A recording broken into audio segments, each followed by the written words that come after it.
Hello guys and gals and welcome! So Diablo 4 Season 2 starts pretty soon and the patch is pretty good. I'm still a little lackluster on Diablo 4 itself, but I'd like to at least give it a try since they made such positive momentum in the right direction.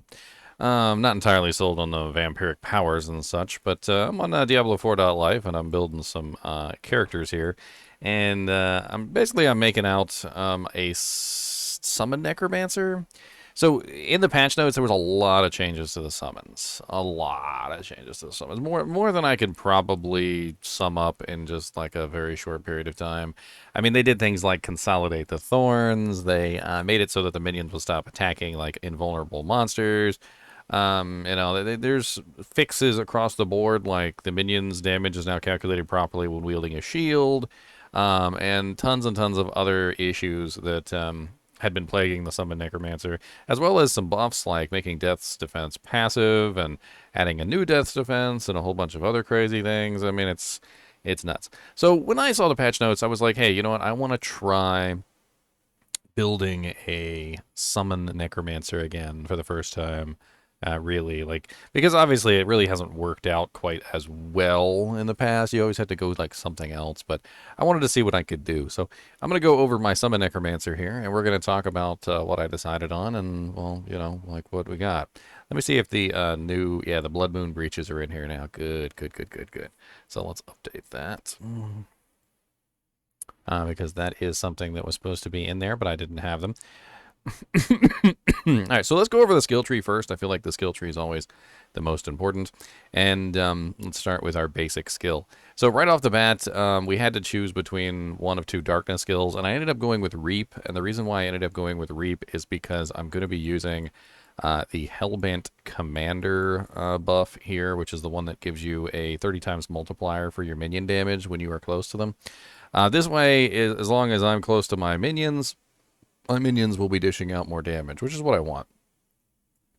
I did take the Enhanced Reap, because the Enhanced Reap gives you a nice attack speed bonus. However, I did not take any of the subsequent Reap bonuses, because I don't really feel like I need them. We'll see as we go forward, but, whatever. I am going to be using Blight, and the main reason I'm going to be using Blight is because I do like the Subnatural Blight, which is the 15 times damage increase for my minions and me when in range of the enemy. So this is just basically going to give me a way to add additional damage. As long as I have that Blight puddle up, I'll get extra damage, and my minions will get extra damage. I can't remember. Did I put anything in the Hued Flesh passive? I can't even remember. I don't think I did. I did not really too interested in that one. We'll go, and there's a reason why, but let's go over some of the other stuff. So I did grab 3 in Skeletal Warrior Mastery because I want my Skeleton Warriors to dish out more damage. I did grab 1 in Grim Harvest and 3 in Fueled by Death because I am going to be using the Raise Skeleton over and over again to maintain the army as well as heal them. So that's going to be important. I also have the Death's Embrace, which is close enemies take ×6 more damage from you and deal 9% less damage to you, because I'm going with the Hellbent Commander, which is the one that gives me the more damage for being close. So I'm going to want to be close to the enemies if possible, and this is going to lead me to, needing to be a little bit more tanky when I'm close to enemies. I'm also going to be grabbing Decrepify, the Enhanced Decrepify, which is the one that has the chance to stun the enemies. And then also the Abhorrent Decrepify, which is Lucky Hit. Enemies, while afflicted with Decrepify, have up to a 15% chance to reduce your active cooldowns by 1 second. And the build is actually going to be kind of centered around this effect, so it's very important that we get this effect, because we have a lot of minions. The entire purpose is to have all the minions that we can possibly get. With the exception of the warriors, I kind of copped out on the warriors because I think the mages are more important for this build, but you'll see why. And basically what we're going to be doing is we're going to be focusing on attack speed and hopefully set it up so that the minions are resetting our cooldowns really fast, which is what we want. Then we're going to be grabbing Corpse Tendrils. I do like having Corpse Tendrils to suck all the monsters in. It's very effective to be able to gather them all up in one place and blight them all at the same time instead of having like 30 blights all across the screen.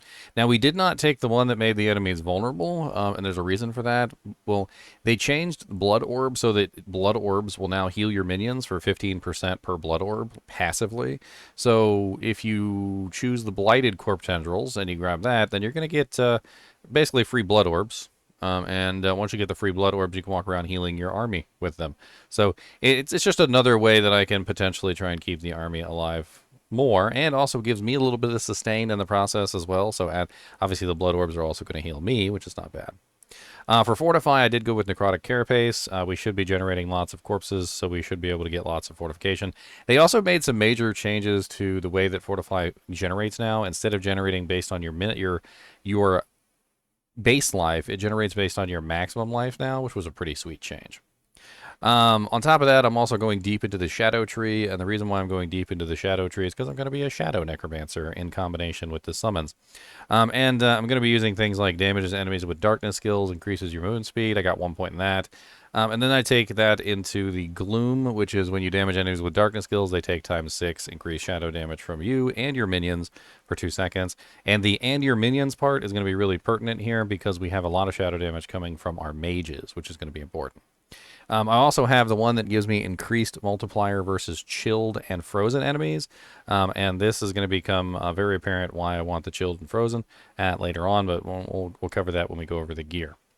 I also have the Crippling Darkness, at least 1 point in that because I wanted the free stuns.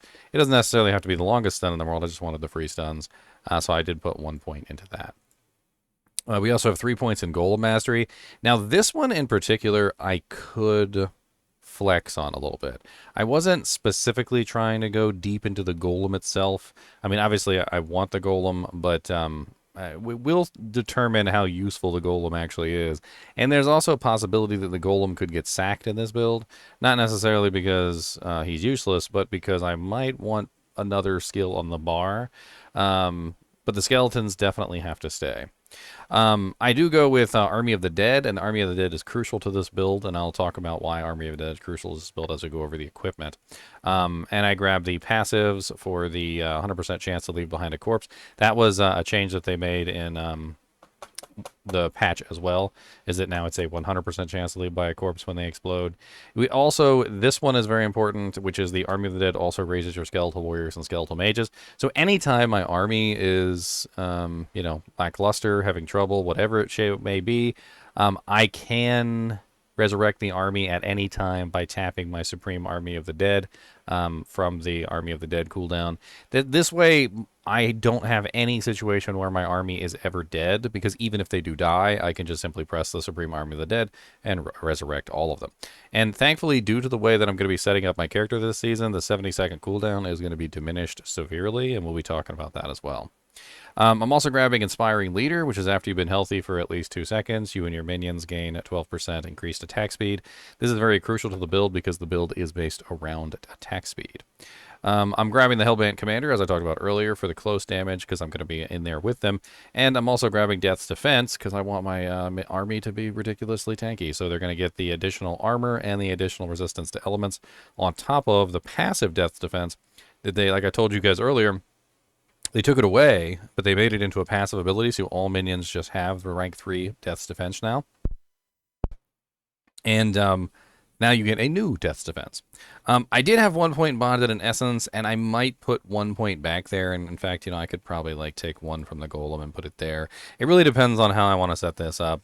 I'm not thrilled with the healing that came from the Skeletal Priests, and I was actually going to kind of rely on the Blood Orbs, but we'll have to see one way or the other how that works. Also, for the key passive, instead of going with Kalin's Edict, which is the one that gives you the bonus attack speed for your minions, I'm going with the Shadow Blight key passive, which is the one that inflicts Shadow Blight damage for 2 seconds every 10th time an enemy receives shadow damage from you or your minions. While they are affected by Shadow Blight, they take an additional 22% shadow damage. Shadow Blight's damage is increased by times 100% of your shadow damage over time bonus, so we're going to be stacking shadow damage over time. And I'm going to show you guys my equipment now. We're going to talk about how I set up the character in terms of gear. So one of the things that we're focusing on here is the Shadow Blight key passive, as well as the Army of the Dead. I wanted to set up a character that could spam Army of the Dead, and because Army of the Dead has such a long cooldown, we kind of have to go over how I plan to reduce that cooldown, and why reducing that cooldown is going to be so important to the way that this build dishes out damage. I don't know how well this is actually going to work in practice, but in theory, it should generate some absolutely insane damage numbers if I can get it to loop correctly. So let's talk about this first. They added a Vampiric Power, which causes all ultimate skills to gain a 20% cooldown reduction, and the ultimate skills gain 12% increased damage for each nearby enemy affected by your damage over time effects, which seems perfect for a shadow damage over time build, right? So what this does is it's going to reduce the Army of the Dead cooldown to 56 seconds, and it's going to allow me to spam it a lot more often, but that's not the end of the tale. I'm going to be going with several things that increase my minion attack speed. For instance, first off, I'm going to be going with the Aspect of the Frenzied Dead, which is each time one of your summoning minions damages an enemy, they gain up to a 10 to 14% increased attack speed for 3 seconds, up to a total of 42%. Then on top of this, we're also going to be looking at the Army of the Dead passive, which is going to give us the while Army of the Dead is active, your minions gain a 70 to 100% increased attack speed and take 90% reduced damage. Hopefully, if we do this properly, and we put it on the amulet, I can't remember if it goes up on the amulet, I'll have to double check, but it should be 150% attack speed on the amulet, combined with the attack speed coming from this and the attack speed from various other sources, should mean that my minions are attacking at a pretty insane rate. And by pretty insane rate, I mean they should be like just slapping out some hands. And in total, if I count my minions correctly, I should be utilizing. Let's do a little bit of math here.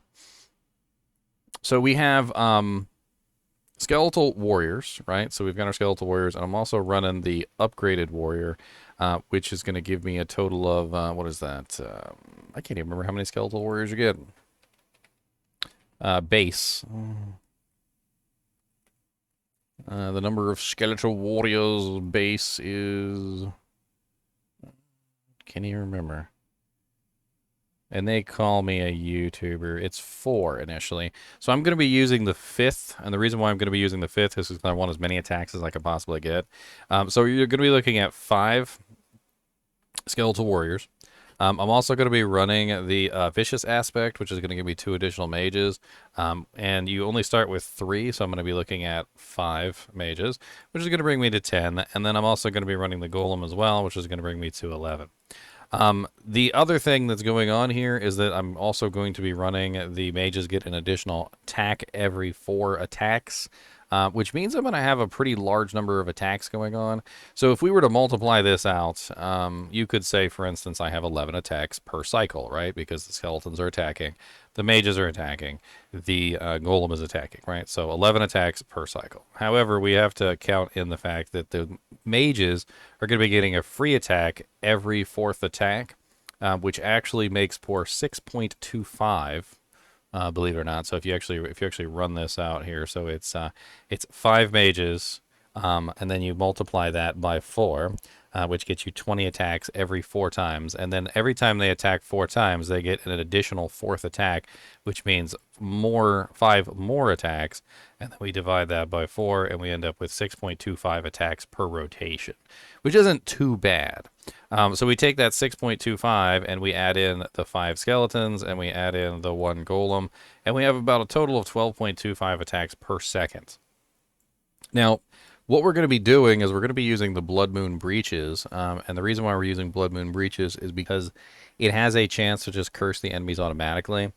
This way I don't have to run the curse on my bar, which is very important, because if I have to run the curse on my bar, then I'm not going to get access to, say, Corpse Tendrils or the Golem or something along those lines. Now, it may eventually turn out that the Blood Moon Breaches don't work out the way that I want, but as it is right now, I think the Blood Moon Breaches are, with the automatic curse, are the best way to go here to get me an additional skill slot. I really wish that the Golem and the Raise Golem didn't, take up both slots. It's a little annoying. All right, so we have a chance to reduce the cooldown of our ultimate ability by 1 second. Every 15% chance, like monsters hit enemies are hit while afflicted by the Decrepify. This goes for the minions too, and also me, believe it or not. So it's both me and the minions, which means I have roughly, let's just add myself in there as a 1. I have roughly 13.25 attacks per cycle to trigger that 15% chance to reduce the cooldowns. And believe it or not, it happens pretty darn often. And in a, say 10-second period, you may see the cooldown reduce by anywhere between 15 to 20 seconds within a very short period of time, just from the minions attacking the monster that's afflicted by the Decrepify. Now, to amplify this with the gear, I am, of course, going with those frenzied aspects. So I have the one that increases the attack speed here, I have the one that increases the attack speed here, and I have that on the amulet because the attack speed is very key to this build to try and make sure that my army is attacking as quickly as possible. And hopefully, if it works properly, I can get Army of Dead nearly into a loop, which is basically where I have the minions attacking so fast that they're able to reset the abilities almost instantaneously. Of course, I don't know how well it's actually going to work in practice, and there may be times where it doesn't work very well at all, depending on how my, chances are. But it should work really interestingly. Now, to compound this, I'm going with the two aspects, the Blighted aspect, which gives you the multiplier of 120% increased damage for 6 seconds after the Shadow Blight key passive damages enemies 10 times, and then also the aspect of Decay, which is each time the Shadow Blight key passive damages or deals damage to enemies, it increases the next Shadow Blight's damage within 10 seconds by 45%, stacking up to 5 times. So the goal here is to create a situation where the mages, specifically the mages, because there was a patch a while back that actually fixed the mages, so they actually would trigger the Shadow Blight key passive. And the additional bolt here is also added into this because the mages have essentially a 6.25 attack per cycle. So they have 6.25 attacks per cycle. And with all of the increased attack speed that I currently have on this character, between the unyielding aspect, the aspect of the frenzied dead, and the other things that I have within the tree, each cycle should be insanely fast. So the goal of this is to try and force as many of these aspects of decay to spawn, which requires 10 shadow damage effects on a monster. So, as you can see, I only need 2 cycles of the shadow of the actual mages, and that's not including me, of course, because I'll be doing shadow damage as well, but I only need 2 cycles of the mages to dish out a Shadow Blight effect. 5 times, and I can stack that up to 45 times increased, which lasts for 10 seconds. So within 10 seconds, I get more and more damage, the more times I can stack the Shadow Blight effect. By going with attack speed, I should be able to stack the Shadow Blight effect so much and so often that I should be able to obtain the Blighted aspect as well with relative ease, especially on bosses and things like that. So I should be able to obtain that 120 times increased damage after 6 seconds on pretty much anything that I'm fighting, which is how I have it set up. I'm also going to be using the Penitent Greaves for the multiplier to the chilled damage, although this could potentially change depending on how effective it is. I'm also going to be utilizing the Coldbringers aspect so that the mages, because one of the changes in the patches was that the mages will now be able to use the Coldbringers aspect even if they are not cold mages. So even the shadow mages will cause the blizzards to happen now, which means that we can get additional chill and freezing damage through this method. I'm also going to be using the Bloodless Scream on this build because they changed the Darkness skill chills enemies up to 40% to your Darkness skills chill enemies up to 100%, which sounds kind of insane. The new Bloodless Scream unique looks kind of nuts, and it also has the chance to generate essence against frozen targets, which if we need essence, which I don't really have an essence generator here, as you can clearly see, this should work out quite well. This combined with this, and the the tree skill bonuses that give me things like multipliers versus chilled enemies, the Penitent Greaves, which gives me multiplied versus chill enemies, and so forth and so on, should add up to some pretty nice damage multipliers versus frozen or chilled enemies, and that's pretty sweet. We're also going to be using the Let's see here. The Coven's Fangs, which is your Conjuration, Companion, Minion, and Bat Familiar attacks, deal 52% increased damage to crowd-controlled enemies. Obviously, we're not going to have much issues with crowd-controlled enemies because, well, we've got chill effects here, we've got chill effects here, we've got chill and freezing effects here.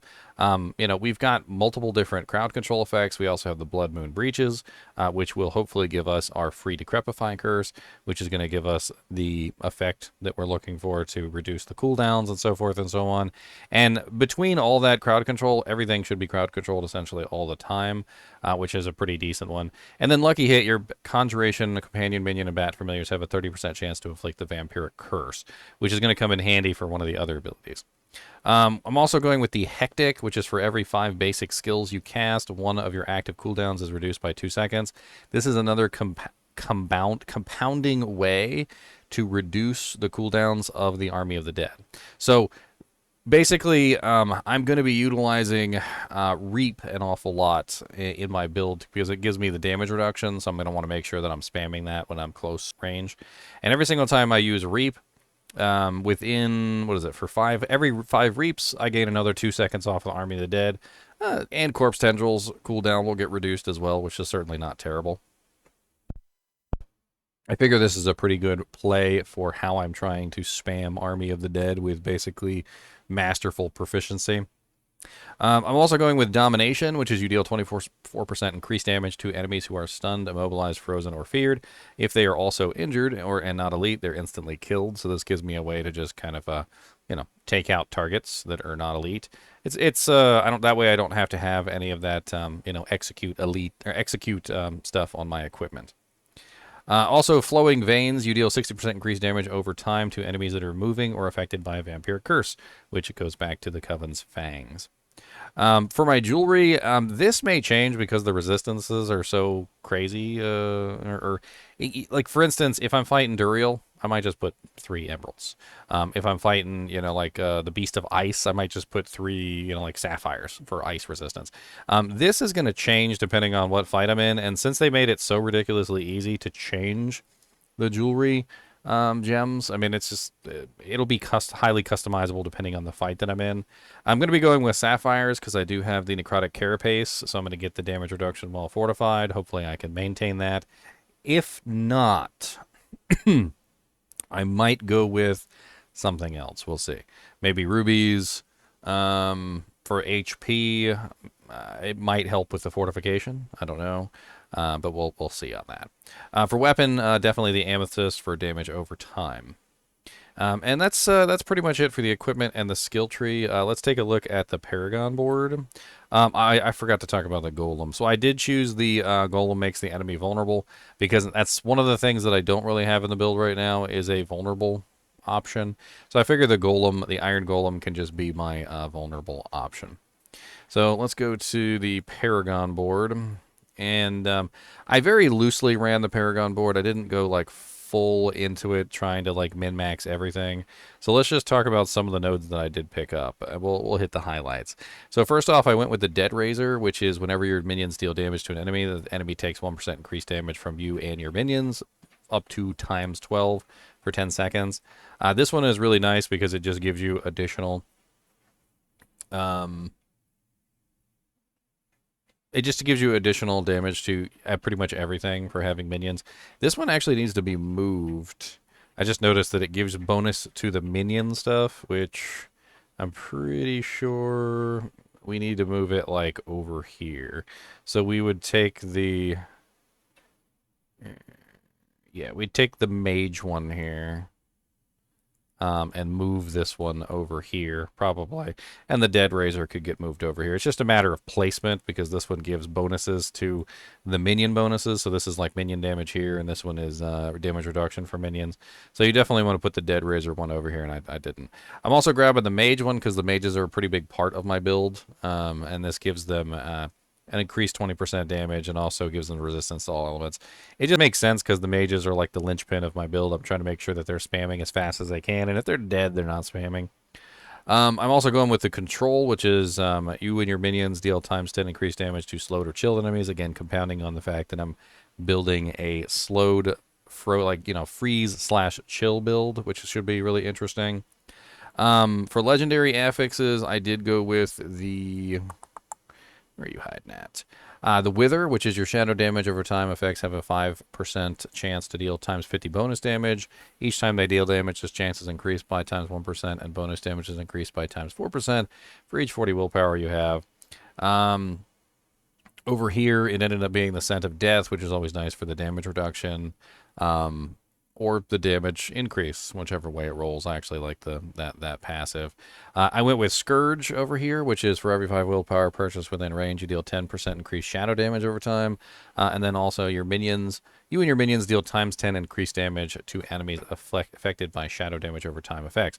So this way, my minions are getting a damage bonus to everything that is currently affected by shadow damage over time. So I'm not really too worried about, you know, just I'm trying to get as much pump as much damage as I can out of the minions, and it seems like shadow damage over time seems to be a good way to pump damage out of them. I'm also going with Cult Leader, which is you get 15% increased damage for each minion type you have active. This only applies to the minion Skeletal Warrior, Skeletal Mage, and Golem. So this basically gives me just a huge damage bump to my minions, just for having the minions. So as long as I have all the minions, and this is probably one of the reasons why I won't drop the Golem, because if I did, I would lose a times 15% increased damage, which is could be a lot, depending. I don't know how everything multiplies out. I'm going with Hulking Monstrosity for the other one, just because, well, Golem. I guess I have the Golem, so why not? And I'm using the Amplify here, so it grants 150% to all magic nodes, and then also enemies affected by curse skills take 10 times increased damage from you and your minions, which is it just flows along with the fact that I'm going to be cursing them constantly, and I want that additional damage. I did take, if you take a look at my skill tree portion, I did take, I don't know if I mentioned this, but I took 3 in Amplify damage for the multiplier there as well. So this whole thing is just kind of feeding into that, because I want as much extra damage as I can possibly get from all sources. Now, for rare nodes, I did choose things like, let's see here, minion damage reduction, minion damage. I also have the bonus shadow damage here. I grabbed the bonus shadow damage here as well, and the damage over time. I also snagged a bunch of important ones that I felt was pretty good. It was like attack speed or minion attack speed. There's the Golem attack speed. I went and grabbed the Golem attack speed, but not the Golem damage. Main thing is I want them attacking as fast as possible to reset the cooldown of the Army of the Dead ability. The entire thing is going to be built around this loop. And just to kind of like reiterate the loop, I mean, let's talk about the loop real quick, which is basically what's going on is I'm relying on the Army of the Dead to increase the speed of my minions. It has a huge attack speed increase for whenever Army of the Dead is active. It's only active for 7 seconds, which isn't like terrible or anything. It's just 7 seconds, right? I have the Aspect of the Frenzied Dead, which also increases the attack speed of my minions as well. By utilizing the Abhorrent Decrepify, I'm allowing the Army of the Dead to reset much faster, and also in combination with Anticipation and the Hectic ability, I should be able to reduce the cooldown of Army of the Dead to some pretty ridiculously low levels. This allows me to spam Army of the Dead and keep that increased attack speed on my minions essentially all the time, if it works. Because obviously once they start attacking faster, they're going to reset the cooldown faster, because when Army of the Dead is active, they're going to attack much faster. So every single time I activate Army of the Dead, they're going to be attacking a lot faster and resetting the cooldown faster, and so forth and so on. So it should make a very interesting loop, which creates a situation where using Army of the Dead makes the ability reset faster, which in then turn gives me another Army of the Dead, which I can then use to reset Army of the Dead, and so forth and so on. Now, the Blighted aspect and the aspect of Decay are really counting on this loop. So these two right here essentially require me to do the Shadow Blight effect multiple times. And the Shadow Blight effect is essentially when you dish out shadow damage to an enemy, and we can go down and look at the Shadow Blight passive, which is shadow damage infects enemies with Shadow Blight for 2 seconds. Every 10th time an enemy receives shadow damage from you or your minions, While they are affected by Shadow Blight, they take an additional 22% damage. Shadow Blight's damage is increased by times 100 of your shadow damage over time bonus. So hopefully what happens here is the speed of the golem, the speed of the skeletons, the speed of the mages will cause the cooldowns to get reduced ridiculously fast. The reduction in cooldowns will, of course, lead to spamming Army of the Dead. Spamming Army of the Dead will lead to an insanely faster speed, which will, of course, lead to more resets of Army of the Dead, which will lead to more Shadow Blight effects. The more Shadow Blight effects we get, the more of these modifiers we get, the more blighted aspects and the more aspects of decay multipliers we get added to our character. And essentially the whole thing is built around this loop. Now, of course, we're also going to get a pretty massive amount of crowd control coming from the Bloodless Scream, the Penitent Greaves, the Coldbringers aspect with the ability to spam the blizzards and so forth and so on. And it should be really interesting to see how well this works overall. I don't know how well Blood Moon Breaches are going to work. It's a 3 to 7% chance, but the thing is I just feel like this one, with the speed that I'm attacking, even at a 7% chance, is probably going to go off more than enough to feed into the loop, which is exactly what I'm hoping for. We're going to have to work on tankiness, obviously, and individual stats on my equipment is something that we'll have to talk about, like, when I actually get my character. But for the most part, the character just seems like it's going to work pretty well. I was really excited to try out a Summon Necromancer this season, and I was trying to not make this video, like, ridiculously super long. But it's definitely going to be one that I'm going to try out. If you want to take a look at the actual plan, I do have it in the description. So let me just update this build real quick, because there we go. So you can obviously use the link, which will be in the description of the video for this. I'm hoping this is going to be really fun, because I love Summon Necromancer. I really do love a good Summon Necromancer build. My first Diablo 2 Resurrected build was Summon Necromancer, and this should be fun too. Anyway, as always, I do appreciate you guys and gals watching my videos, even when it's just me talking for like 30 minutes on my build guide. And as always, keep watching.